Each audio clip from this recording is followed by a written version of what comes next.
आश्चर्य है कि लोभ रूपी फांस में सभी को फंसाकर काल व्यंग्यात्मक हंसी हंस रहा है। तो हे काल, सुन लो, मैं तुम्हारे पाश में बंधने वाला नहीं हूं। अतः आशा का परित्याग कर घर चले जाओ, यह युद्ध नहीं होगा। हे काल, हमें भी लोभ है, किंतु धर्म का लोभ है। उसको छोड़कर हम जीवन भर ऐसा युद्ध नहीं करेंगे।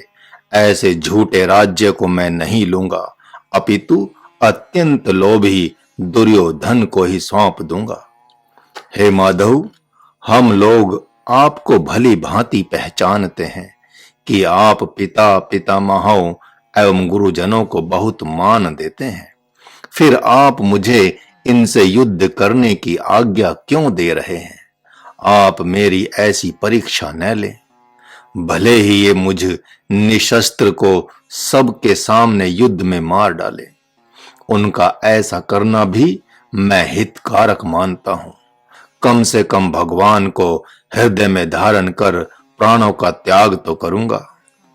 हे ऋषिकेश, मुझ निशस्त्र को ये अर्थात कौरव यदि इस युद्ध भूमि में मार देते हैं तो मैं भगवान चरणों का स्मरण करते हुए महत पद प्राप्त कर लूंगा। और यदि ये छोड़ देंगे तो वन में जप तप योग करूंगा। जीवन का बहुत समय व्यतीत हो गया। समस्त राजा चतुर्थावस्था अर्थात वृद्धावस्था में वन जाते हैं, किंतु मैं युवा अवस्था में ही वन को प्रस्थान करूंगा, जहां मन को संयमित कर किसी धीर योगी एवं संत से सत्संग प्राप्त करूंगा। अहो, धिक्कार है, धिक्कार है। परमार्थ के बिना जीवन ऐसे ही व्यतीत हो गया। ऐसा जीवन किस काम का? जगत में मान सम्मान और राज सुख प्राप्त किया जो नाम मात्र का ही है, यथार्थ में उसमें कुछ भी सार तत्व नहीं है। इस प्रकार बहुत कलपते एवं विकल होते हुए धनुष बाण को दुखित होकर महात्मा अर्जुन ने फेंक दिया और रथ में पीछे की ओर बैठ गए, मानो किसी व्यापारी का मूल और ब्याज सब चला गया हो। इस दृश्य को देखकर सभी सिद्ध एवं संत आकाश मंडल में आश्चर्यचकित होकर एक दूसरे को देखने लगे। उनका उस समय एक दूसरे को देखना ऐसा लग रहा था मानो किसी चित्रकार ने आकाश में संतों एवं सिद्धों की मूर्ति बनाई हो। मुनिवर व्यास ने अपना हृदय पकड़ लिया तथा एकमात्र भगवान के चरणों की वंदना करने लगे। संजय मन ही मन हंसते हुए महात्मा अर्जुन से कह रहे हैं कि यहां रोने धोने से युद्ध टलने वाला नहीं है। भगवान के सामने आपकी माया नहीं चलेगी। महाराज भी देख रहा है कि विषाद रूपी जेर से लिपटा हुआ एक भयभीत शिशु दिव्य रथ पर खड़ा हुआ है। ऐसा लगता है मानो भगवान मधुसूदन हृदय में अत्यंत वात्सल्य से भरकर माता के समान उस नवजात शिशु को देखते हुए मधुर हंसी हंस रहे हैं। जिस प्रकार गाय बछड़े का जेर चाट जाती है, उसी प्रकार भगवान भी मोह से उत्पन्न हुए विषाद रूपी जेर को चाटकर उसका निवारण कर देंगे। इस प्रकार भक्त रक्षक भगवान ब्रह्म ज्ञान देकर उनके हृदय में ज्ञान रूपी दीपक प्रज्वलित कर देंगे। जिस ब्रह्म विद्या को प्राप्त करने के लिए सिद्ध साधक संत देवता और मुनिगण दौड़ लगा देते हैं और सदा सद्गुरु के कमलवत चरणों का पूजन कर उनकी कृपा से उसे प्राप्त करते हैं, किंतु महात्मा अर्जुन बिना योग जप तप और यज्ञ आदि किए ही भव सागर को पार कर जाएंगे और अभय पद को प्राप्त कर जगत में भक्तों एवं संतों के मध्य परम श्रेष्ठ ब्रह्म विद्या को गाते हुए विचरण करेंगे। महात्मा अर्जुन के रथ के पिछले भाग में बैठ जाने के उपरांत समस्त योद्धा एवं एक दूसरे को आश्चर्यचकित होकर बारंबार देखते हुए मन में विचार कर रहे हैं कि यह क्या हो गया। दुर्योधन हंसते हुए कह रहा है, अरे डर गया, डर गया। यह भयभीत हो कुत्ते के समान दुम दबक रथ में दुबक गया है। मैं तो समझता था कि इसके समान तीनों लोकों में कोई बलवान सिंह है ही नहीं, किंतु यह तो चूहे के समान डरपोक निकला।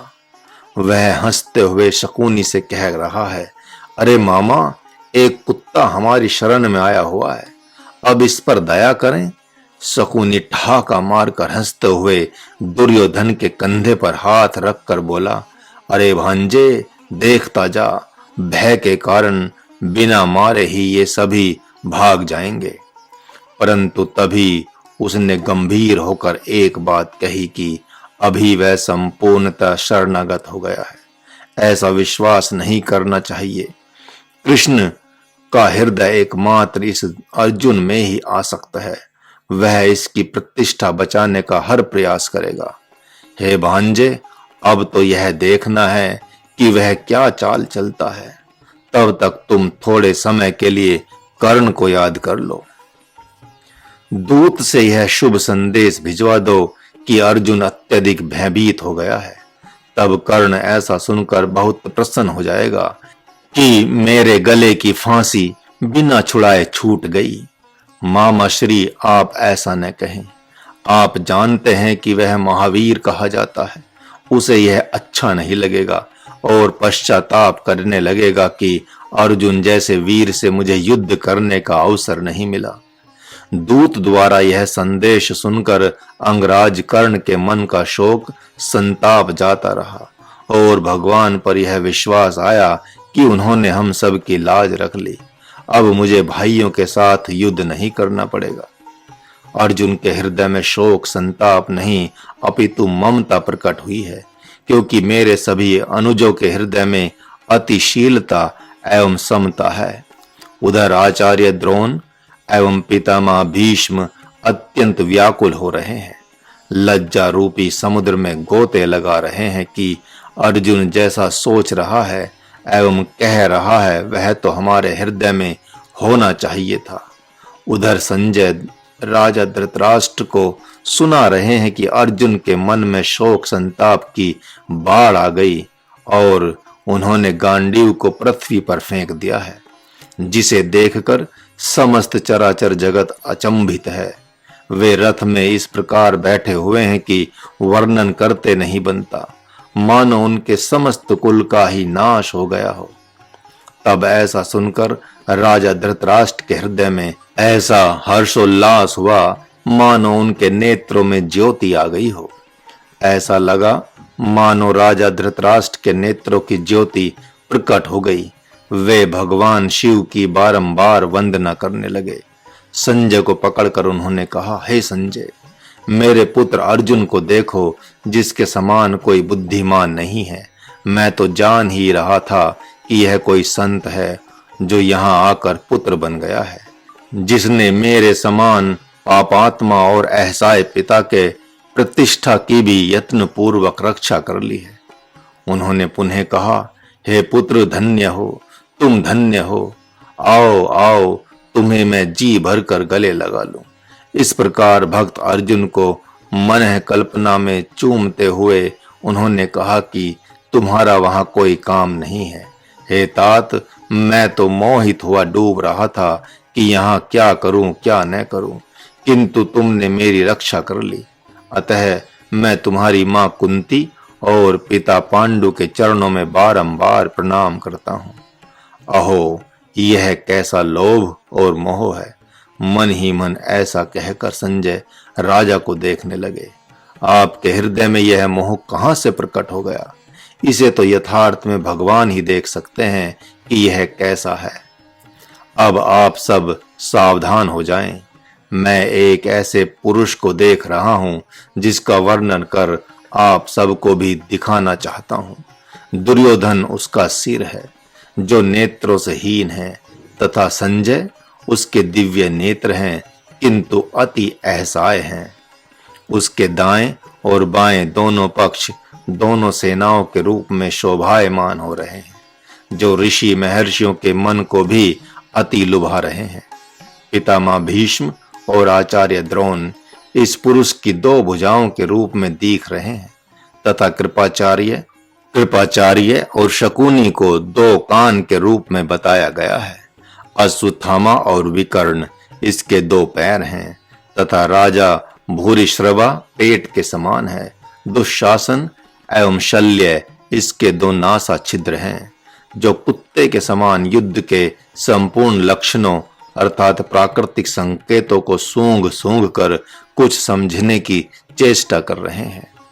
भगवान श्री कृष्ण इस पुरुष के भीतर बाहर व्याप्त है, ब्रह्म है तथा महात्मा अर्जुन ही इसकी जीवात्मा है, जिनका दर्शन कर भक्तगण जगत को भुला देते हैं। युधिष्ठिर को इस पुरुष के प्राण के समान समझ रहा हूं तथा भीम को अपान कहकर इसके गुणों का बखान कर रहा हूं।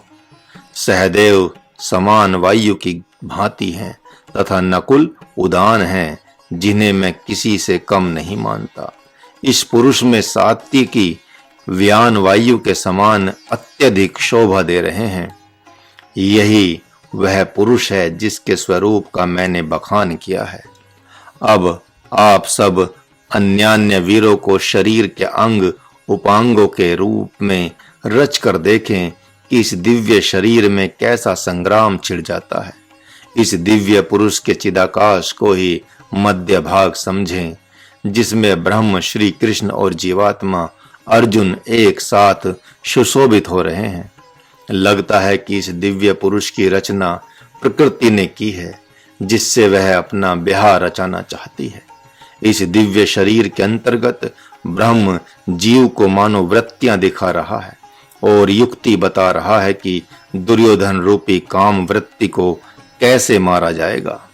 मानो वह कह रहा है कि देखो, चारों ओर से राजस एवं तामस वृत्तियां घेर कर खड़ी हैं, अतः तुम इस वृत्ति रूपी सेना में किस ओर से प्रवेश करोगे? क्या कोई छोर दिखाई दे रहा है? हे धैर्यवानों, वृत्ति रूपी सेना में कैसे प्रवेश करेंगे, इसे देखें। सर्वप्रथम मोह रूपी वृत्ति का संहार कर दें, जिसके प्रतिनिधि के रूप में सेनापति पितामह भीष्म स्थित हैं।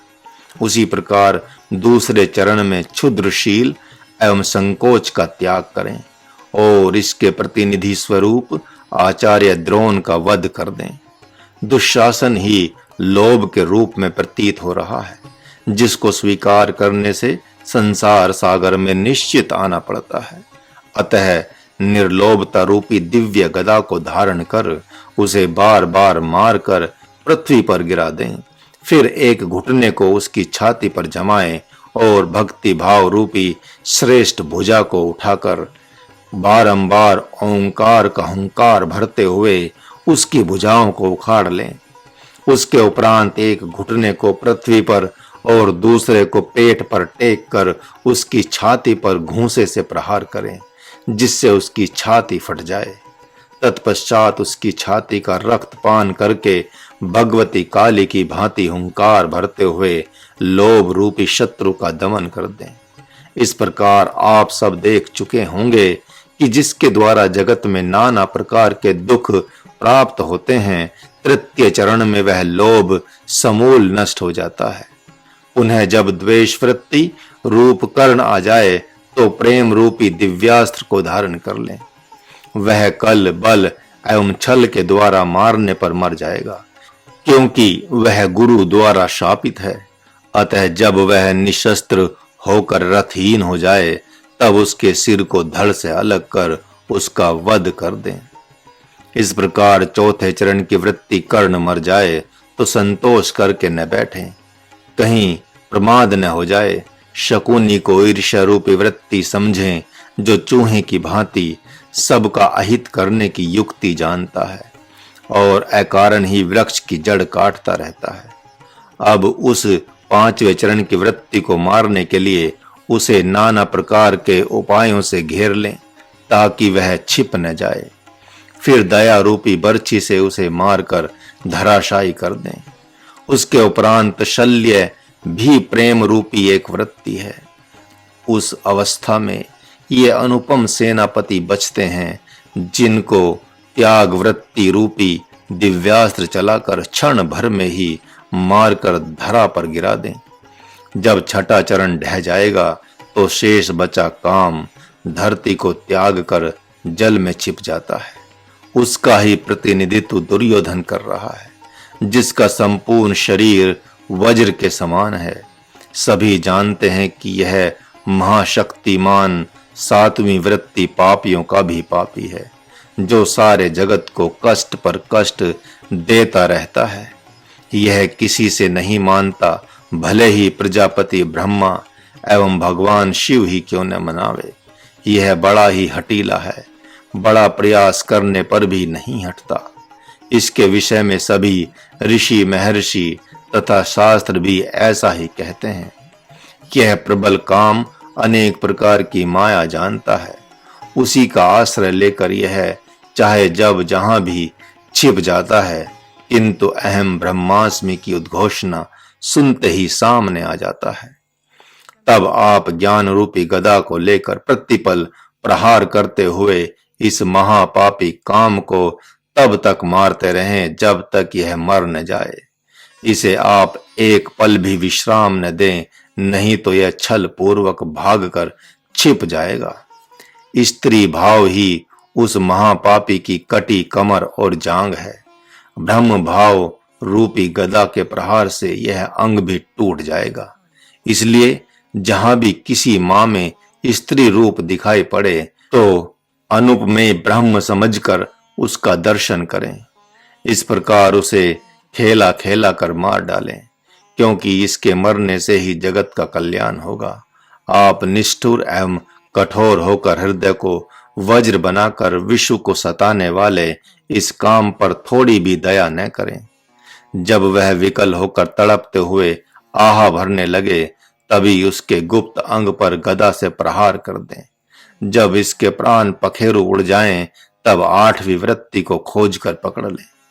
यह आठवीं वृत्ति अश्वत्थामा ही क्रोध की प्रबल धार है, अतः इसे संकल्प बल के द्वारा तीसरे नेत्र अर्थात आत्मचिंतन को खोलकर मार डालें। यह क्रोध रूपी महापाप एक ऐसा दरवाजा है कि महर्षि विश्वामित्र भी इससे व्याकुल हो गए थे और ज्ञान को भूलकर तपस्या द्वारा रंभा जैसी अप्सरा को जला डाले। इस क्रोध ने महर्षि दुर्वासा को भी बहुत बार नचाया है। इसने उनके तप को बहुत बार नष्ट किया है। वे बार बार क्रोध में भरकर चाहे जिस तिस को शाप दे बैठते और तप का नाश कर आहें भरने लगते। इस महापापी क्रोध ने महाराज को भी बहुत बार पछाड़ा है, लेकिन जब भगवत प्रेम प्रकट हो गया तब यह स्वयं ही नष्ट हो गया। इस क्रोध के प्रतिनिधि अश्वत्थामा के मस्तक में शक्ति रूपी मणि छिपी हुई है, जो सबके हाथ नहीं आती। हे सज्जनों, अद्वैत रूपी कटार को धारण कर प्रसन्न मन से इसे निकाल लें। फिर जब अहम मैं शरीर हूं शेष रह जाए तो उसे चेतन अहम में मिला दें। इस प्रकार अहम आत्मगत चेतन में विलीन हो जाता है। हे साधकों, हे भक्तों, इस रूपक के बहाने से भगवान सभी साधकों एवं भक्तों को नाना प्रकार के उपदेश दे रहे हैं। अतः इस रूपक द्वारा भक्तजन अपने चित्त को निर्मल कर लें। इस दृश्य को देखकर तो महाराज को हंसी आ रही है कि यह तो घर घर की कहानी है, किंतु यदि कोई इस अध्याय का पाठ करे तो उसके हृदय का द्वंद्व मिट जाएगा। ओम तत्सदिति। श्रीमद् भगवद गीता सूपनिषत्सु ब्रह्म विद्यायाम योग शास्त्रे श्री कृष्ण अर्जुन संवाद अंतर्गते महाराज कृत श्री कृष्णायन गीता भाष्यम अर्जुन विषाद योगो नाम प्रथमो अध्याय। ओम शांति शांति शांति।